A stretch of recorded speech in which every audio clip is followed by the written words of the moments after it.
Ang susunod na programa ay rated PG. Ito ay nangangailangan ng patnubay at gabay ng magulang para sa mga batang manonood. Ang aking tanda, sana sa lahat ng hiling, sa hirap man masasaya.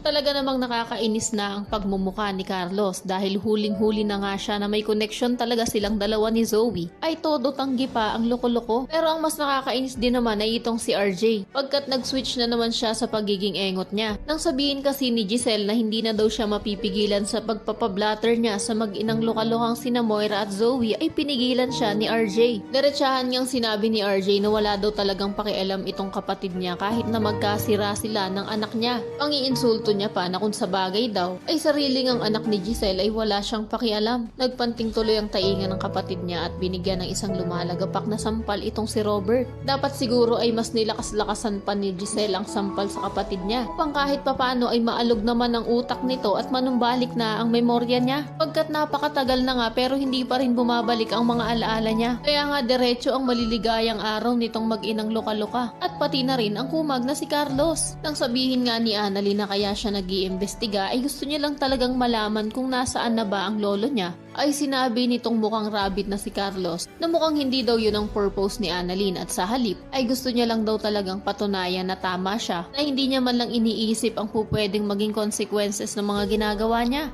Ano naman kayang consequences ang itinutukoy nitong si Carlos? Napapraning na kasi ang loko na baka malaman na ni Annalyn ang katotohanan na siya talaga ang tunay na tatay ni Zoe. Sa kabilang banda, nagpakita na ang mag-inang loka-loka dito kina RJ at Giselle. Kaya sa wakas maitatanong na rin itong engot na si RJ sa anak niya kung alam daw ba talaga niya kung nasaan ang lolo niya. Umiiyak namang sasabihin ni Zoe kay Moira at kukumbinsihin ito na umamin na daw sila. Hindi na rin ako mag-e-expect na aamin talaga itong mag-inang loka-loka. Dahil sinabi nga ni Moira kay Zoe na mag-switch na nga daw ulit siya sa pagiging maldita niya at demonyita.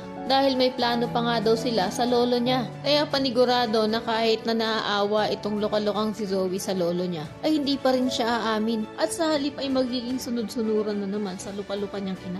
Yan ang mga dapat niyo pang abangan. Kaya naman kung isa ka rin sa mga nauumay na dito sa abot kamay na paulit-ulit ang mga eksena na palagi na lang sina Moira ang nagwawagi, ay pakiclick naman ng like at subscribe button. Pwede ka rin mag-iwan ng komento sa ibaba kung isa ka rin sa mga nagnanais na tapusin na nga nila itong abot kamay. Maraming salamat sa iyong panonood.